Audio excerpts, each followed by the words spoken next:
Alors l'Éternel dit à Moïse et à Aaron, parce que vous n'avez pas cru en moi pour me sanctifier aux yeux des enfants d'Israël, vous ne ferez point entrer cette assemblée dans le pays que je le lui donne. Nombre 20-12. Que signifient ces paroles? Tu ne m'as pas sanctifié. Cela veut dire tu m'as mélangé. Sanctifier Dieu signifie le mettre à part, mettre en évidence le caractère de Dieu. Si Moïse s'était emporté 10 fois, les gens auraient seulement pu dire qu'il avait un tempérament vif, mais son manque de contrôle cette seule fois affecta Dieu lui-même. C'est comme si Dieu disait, tu m'as associé dans ce que tu as fait. Tu ne m'as pas sanctifié, tu ne m'as pas honoré comme il se doit. Alors que Moïse s'emportait, Dieu agissait en même temps. C'est la difficulté de cet incident. L'eau jaillit abondamment après que le rocher fut frappé. Le peuple pouvait de la sorte se trouver dans la confusion dans cette situation. Moïse, en définitive, associait Dieu à ce terrible désordre. En définitive, les Israélites auraient pu penser que le Seigneur était un Dieu qui, comme Moïse, ne se maîtrisait pas. Ainsi, Dieu fut impliqué par Moïse. Si la colère de Moïse avait simplement donné l'impression qu'il était un homme avec un mauvais caractère, l'attitude du Seigneur à son égard n'aurait pas été aussi sévère. Mais le fait qu'il accomplissait un miracle par la puissance de Dieu alors que le rocher était frappé avec colère par Moïse, ceci aurait pu facilement conduire le peuple à conclure que ce Dieu qui leur donnait de l'eau était aussi ce Dieu qui en même temps les réprimandait avec colère. Moïse avait si étroitement impliqué le Seigneur dans sa propre colère qu'il avait négligé de sanctifier Dieu aux yeux du peuple. C'est cela, péché contre le caractère de Dieu et le témoignage de Dieu. Les conséquences de cette attitude étaient trop graves pour être oubliées. C'est pourquoi il ne fut pas permis à Moïse d'entrer en Canaan.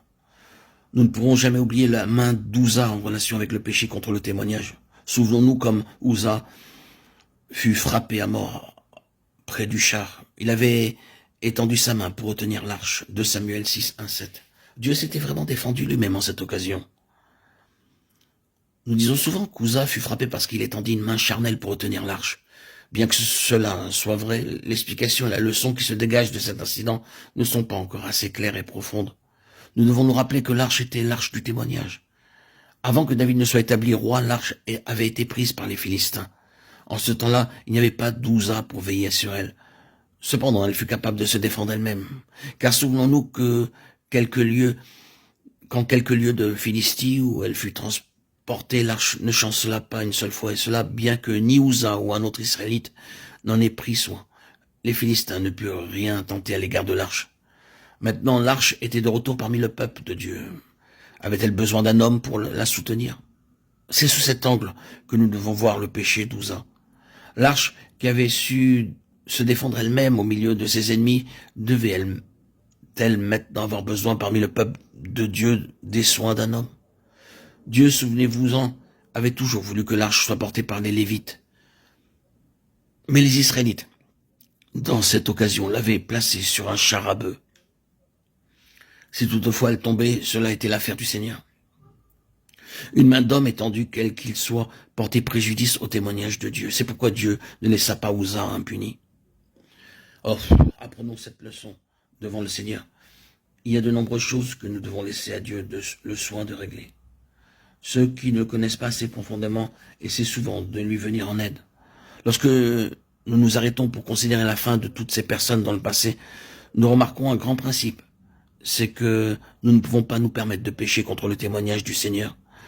Lorsque quelqu'un pêche contre le caractère de Dieu, l'autorité de Dieu, les voies de Dieu, le plan de Dieu ou le témoignage de Dieu, il sera châtié par Dieu, car il n'est jamais négligent à l'égard de son témoignage. Il démontrera toujours qu'il est le Saint, le puissant, le vivant. À cause de cela, puissons-nous être saisis d'une crainte respectueuse devant lui et ne jamais faire quelque chose à la légère.